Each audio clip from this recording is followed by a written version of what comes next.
हमें यहाँ पे वो मीट का भी प्रॉब्लम है कि मॉज फुली तो विच इज़ नॉट गुड। आप बहुत अभी यंग हो, छोटे हो, दवाई मत खाओ, दिस इज कैटास्ट्रोफिक। हमने we have seen strokes occurring in people who are 35, 37. But do at least 30 minutes of brisk exercise every day, if not for 7 days, at least 5 days. Fruits, vegetables ज़्यादा खाओ, ये red meets वगैरह ये सब कम करो, dieting और exercise करो, medicine come later. आदाब, आप देख रहे हैं आवाज़ द वॉइस और मैं हूँ आपके साथ यास्मीन खान। और आज हमारे साथ एक बहुत ही स्पेशल गेस्ट है who is a doctor, I would से he is a professional, a cardiologist who is currently working at Khyber Hospital। And doctor साहब जो है बहुत उन्होंने अभी तक कश्मीर में काम किया है। दैट्स वाई वी थॉट कि कुछ इम्पॉर्टेंट इश्यूज़ पे इनसे बात करें जो अभी कश्मीर में एक मुद्दा बना हुआ है। तो thank you so much doctor साहब हमें टाइम देने के लिए। तो डॉक्टर साहब, एक कॉमन सा क्वेश्चन जो शायद आजकल लोग आपसे बहुत पूछ भी रहे होंगे कि विंटर्स में जो हार्ट अटैक्स है उसका रेट क्यों बढ़ रहा है, इतना कॉमन क्यों है ये विंटर्स में? ये देखिए, ये हमारी लाइफस्टाइल के साथ जुड़ा हुआ है। As we all know now कि पिछले 10-15 साल से हमारी लाइफस्टाइल बदल गए हैं। पहले हमारा, या मैं कहूँगा उससे भी ज़्यादा 20 साल या 25 साल, स्ट्रेस लेवल्स बहुत कम होती थी और आउटडोर एक्टिविटीज़ बहुत होती थी और अच्छे खासे डिस्टेंस तक लोग पैदल वगैरह चलते थे। But now things have change. You have seen the socio economic status down हो गया, उसकी वजह से लोगों पे स्ट्रेस पड़ा है और भी कई किस्म के स्ट्रेस। तो stress levels in general, anxiety, depression disorders बढ़ गए हैं। इन एडिशन जो हमारी लाइफस्टाइल्स चेंज हो गई हैं कि मतलब हम एक्सरसाइज, एक्सर्शन, फिजिकल बहुत कम हो गया है। People tend to move on bikes चलाते हैं, कार्स चलाते हैं या पब्लिक ट्रांसपोर्ट। वो भी फिज़िकल जो वॉकिंग वगैरह होती थी कि आप 2 या 3 किलोमीटर तक चल के आते थे, वो अब ख़त्म हो गया है। Now even for going to grocery shop, गाड़ी या बाइक निकाल के जाते हैं तो ग्रोसरी वहाँ से ले आते हैं। So physical activity which otherwise we recommend कि every day almost 30 minutes a day brisk exercise होनी चाहिए फॉर मेंटेनिंग योर हेल्थ, वो अब होती ही नहीं। पहले इन एक्टिविटीज़ में ही हो जाती थी तो आदमी को ज़रूरत नहीं पड़ती थी कि एक्स्ट्रा आप टाइम स्पेंड करें एक्सरसाइज पे, लेकिन अब वो नहीं है। दूसरा, खाने में ये फास्ट फूड या जंक फूड जो भी आप कहो, ये काफ़ी बढ़ गया है जी। और चूँकि इमीडिएट ग्रेटिफिकेशन, टेस्ट वगैरह वो सब इसमें आ गया है और फूड इंडस्ट्रीज़ काफ़ी प्रमोट भी करते हैं, तो जायके के लिए, टेस्ट के लिए लोग अक्सर इन चीज़ों पे भागते हैं और जो ट्रेडिशनल हमारा खाना होता था वो काफ़ी कम हो गया जी। और जब खाना आप खाओगे ज़्यादा, खासकर ये जिसमें ये फैट्स ज़्यादा हो, ऑयल ज़्यादा हो टेस्ट की वजह से, और हायर कैलोरी खाना खाओगे और एक्सरसाइज नहीं करोगे तो वेट बढ़ जाता है जी। और वर्ल्ड में आजकल जो ओबेसिटी है, वेट जो बढ़ गया है लोगों का, उसका एक एपिडेमिक हो गया है। हर जगह है ये, हर वर्ल्ड में, हर वेस्ट में तो था ही, हम में भी आ गया। और इसी की वजह से यही बेसिस है कि आजकल डायबिटीज़ क्यों फैला है इतना, और इसी की वजह से ये कोलेस्ट्रॉल, लिपिड्स वगैरह ये क्यों बढ़े हैं। और ये सब देखे गए हैं कि they are risk factors for heart disease, not only that, for diabetes, for kidney disease, other things. तो डेफिनेटली जब ये रिस्क फैक्टर्स बढ़ गए, और इसके पीछे again I will stress lifestyle हमारा जो चेंज हो गया है, सिडेंट्री जैसे हम कहते हैं ना, सिडेंट्री मीन्स बैठे हुए ज़्यादा, या जो लोग जॉब्स में आजकल कंप्यूटर्स पे, चाहे ऑनलाइन अपने ऑफिस में या घर वर्क फ्रॉम होम, कोविड के बाद हुआ, तो लॉन्ग आवर्स तक टेबल पे कंप्यूटर पे बैठे रहते हैं, एक्टिविटी नहीं है, एक्टिविटी ज़ीरो हो गई है। तो this lifestyle has led to these factors, risk factors increasing, and that has led to disease. और विंटर में हाँ एक और पॉइंट है अब ये है कि सर्दियों की वजह से अब क्लाइमेट का असर है। सर्दियाँ बहुत होती हैं, बाहर निकलना थोड़ा मुश्किल है। मॉर्निंग समर्स में आप बाहर निकलेंगे, may be you will go out, do something. Winters में सर्दी की वजह से हम रिस्ट्रिक्ट हो जाते हैं, मूवमेंट रिस्ट्रिक्ट हो जाती है।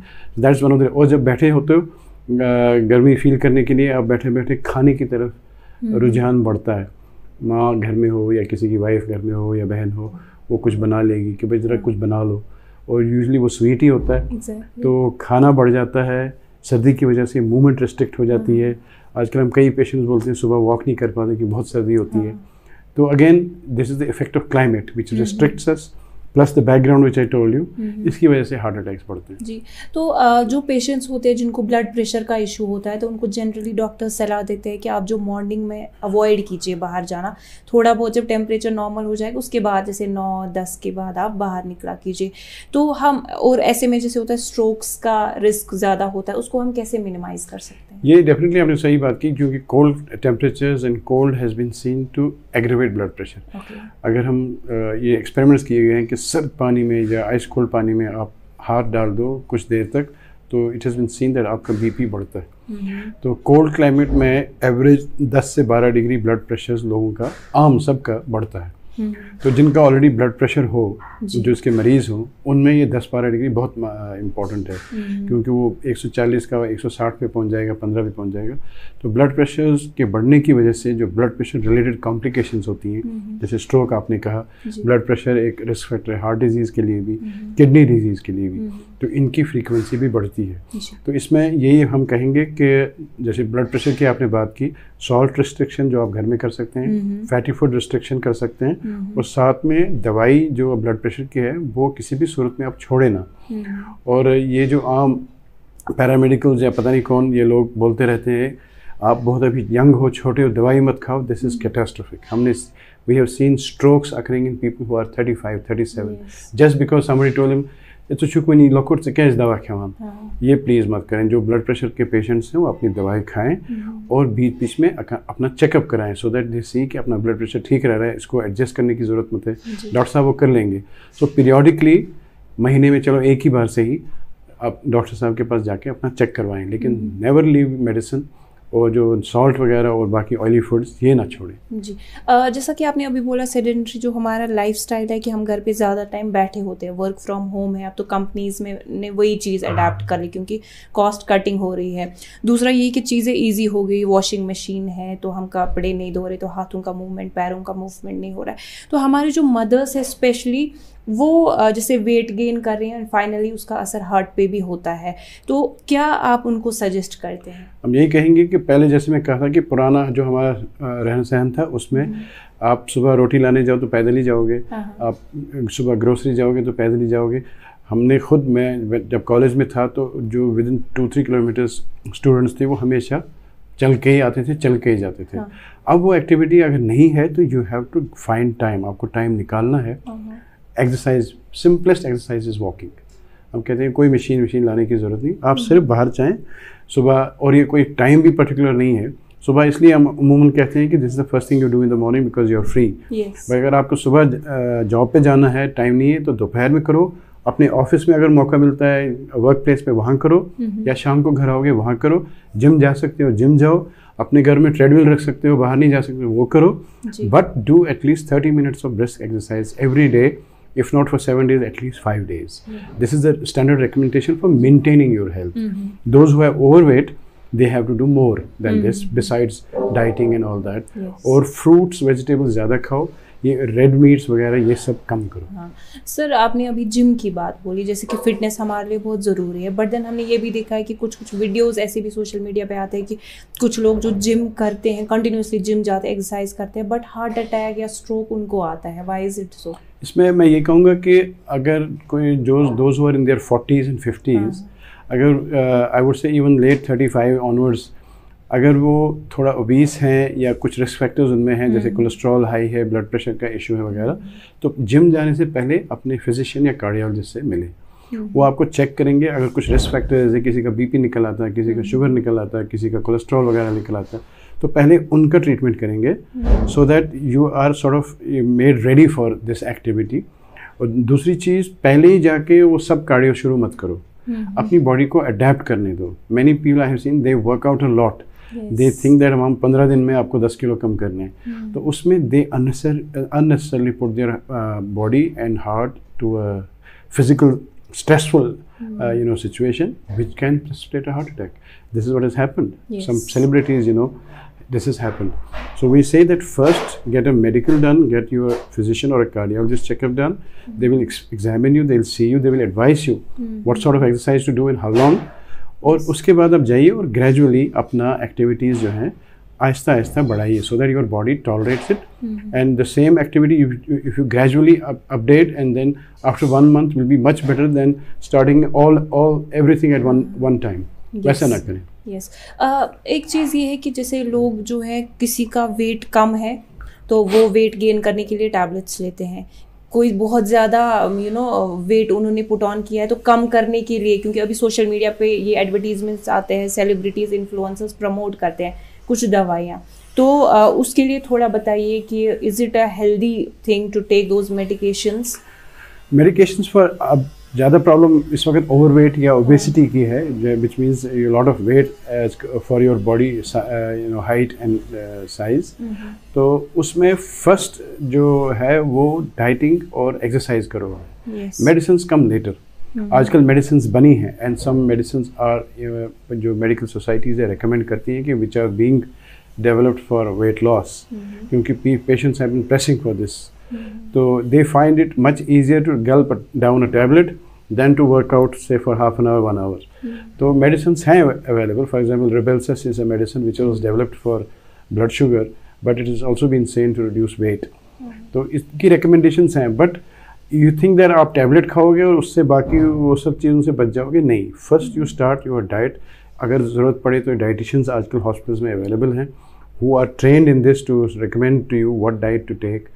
हाँ, एक बार तो जा सकते हो, चार्ट आपको बना देंगे क्या खाना क्या नहीं खाना, they will make you aware कि what is good for your body, what is not good for your body. तो वो, और दूसरा एक रेगुलर एक्सरसाइज पैटर्न तो शुरू करो। See where you are after 1 month। We have seen many times patients supposing 90 kgs लेके आ गए, and if they do it कि जैसे डाइटिंग की, एक्सरसाइज की वगैरह, वो 1 महीने में 4-5 किलो कम करके आ जाते हैं, and then they themselves feel encouraged and they खुद ही बोलते कि नहीं हम दवाई नहीं खाएंगे, हम यही करेंगे। तो पहले ये तो करो। आजकल सर्जरी भी होती है, बेरिएटिक सर्जरी उसको हम बोलते हैं, कि दोज हु आर वी से मॉर्बिडली ओबीस, कि मतलब बहुत ज़्यादा वेट है, 130 किलो 140 किलो, वो लोग भी हैं। और जो डाइटिंग वाइटिंग ज़्यादा कर भी नहीं पाते, या अगर कर भी लें तो कोई असर नहीं पड़ता, तो then we recommend them to surgical procedures also, bariatric surgery. और उससे people have lost up to 30 kgs 40 kgs weight. तो वो सब अवेलेबल हैं, but the simple thing which is available to you and me and everybody, वो dieting और exercise वगैरह ही है। अगर इसी से आपका ठीक हो जाए, but do it under guidance and do it regularly, people will see the results. Great. The medicines and surgeries तो बाद की बात। हार्ट हेल्थ की अगर स्पेसिफिकली बात की जाए तो how often should we get ourself checked, and test वगैरह क्या क्या करने चाहिए और कितना ऑफनली करना? मुझे लगता है कि एक तो हम यूजुअली जब बीमार हो जाते हैं तभी मेडिकल उसके लिए जाते हैं। प्रिवेंटिव हेल्थ चेकअप का कॉन्सेप्ट ज़्यादा नहीं है। प्रिवेंटिव हेल्थ चेकअप मीन्स कि आप ठीक हैं, आप में कोई बीमारी नहीं, लेकिन आप एक दिन अपना टाइम निकाल के अपने फिजिशियन या कार्डियोलॉजिस्ट के पास जा रहे हैं कि मुझे ज़रा देख लीजिए, मुझ में कोई प्रॉब्लम्स तो नहीं है, कोई रिस्क फैक्टर्स तो नहीं है।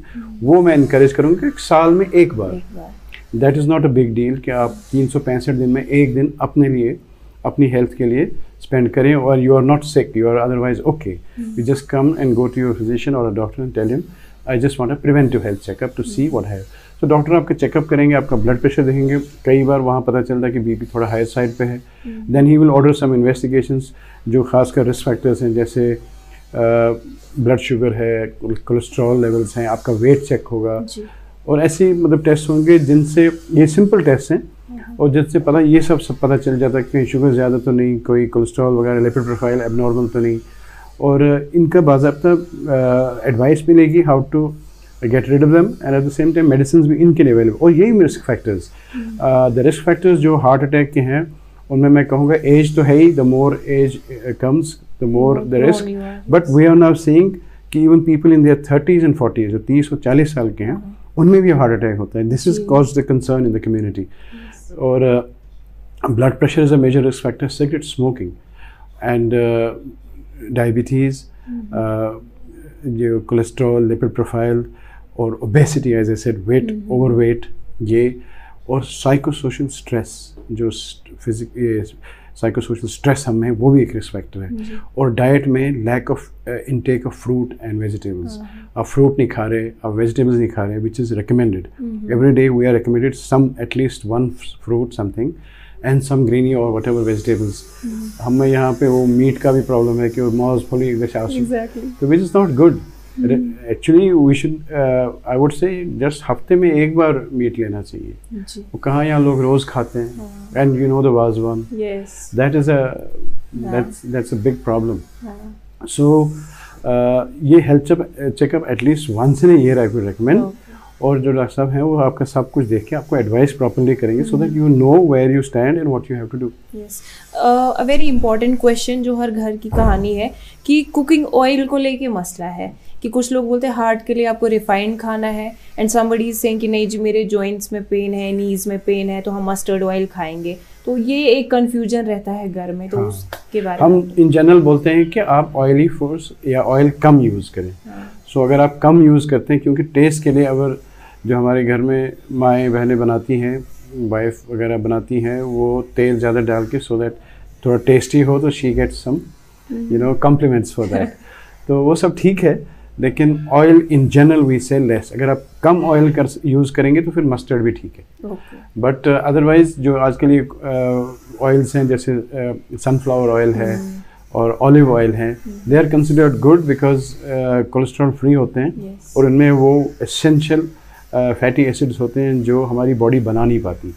सो that way I would say olive oil is good for our health और sunflower oil is good for, but even those oils you have to take in moderate quantities, not large. तो in general oil कम use कीजिए. अगर आप कम करेंगे तो mustard भी ठीक है. बट जो हमारे डालते हैं जिस हिसाब से डालते हैं तो फिर वो तो खराब, क्योंकि वो आपका वो कोलेस्ट्रॉल वगैरह बढ़ा देगा, फिर प्रॉब्लम होती है. जी, लास्ट में एक मैसेज जो लोगों के लिए रहेगा सो दैट वो कैसे अपना हेल्दी लाइफस्टाइल और एक हेल्दी हार्ट मेंटेन. मैं यही कहूँगा कि अपना लाइफस्टाइल चेंज करें. लाइफस्टाइल, इनको आजकल जो है शुगर, ब्लड प्रेशर वगैरह लाइफस्टाइल डिजीज़ ये बन गई हैं. आप अपने डाइट को देखें, उसमें रेड मीट्स वगैरह ये ऑयली फूड्स कम करें, फ्रूट्स वेजिटेबल्स ज़्यादा करें, क्वांटिटी ऑफ डाइट कम करें. भूख लगती है, जो वेट लॉस जो करना चाहते हैं वो भी कहते हैं हम अक्सर भूख लगती है, तो हम कहते हैं सैलड बनाइए, पेट भरिए, या हल्की पतली लस्सी बनाइए जिसमें नमक के बगैर पानी ज़्यादा हो, तो वो 2 गिलास पीजिए, आपका पेट भर जाएगा, वो एपेटाइट का नहीं रहेगा. तो take more salads, more vegetables, more fruits, less of red meat, less of oily foods. That is diet. And do some form of activity. Simplest is walking. Whether you अगर कहीं दुकान वगैरह पे शॉपिंग पे जाना, convert that into a walk. Go for 1 kilometre सो 15-20 minute brisk walk वहाँ से करो, वापस आ जाओ, you will get that. So if you exercise regularly and if you concentrate on a diet which is not this junk type, it is normal diet, lot of fruit and vegetables, less of red meat in this lifestyle. Or smoking, bad habits like smoking is a very bad habit and is injurious to health. ये इनसे दूर रहना है और drugs वगैरह से बचना है, बच्चों को बचाना है. तो यही चेंजेस अगर हम करेंगे, दिस और साल में एक बार अपना चेकअप करवाना है. और अगर कुछ रिस्क फैक्टर्स हैं, डॉक्टर साहब आपको एडवाइस देंगे, इवन मेडिसिन भी देंगे. This will go a long way in reducing these problems. Yes, sir. So thank you so much. आपने इतने valuable ये answers दिए and thank you so much for sparing your time. You're welcome. Thanks.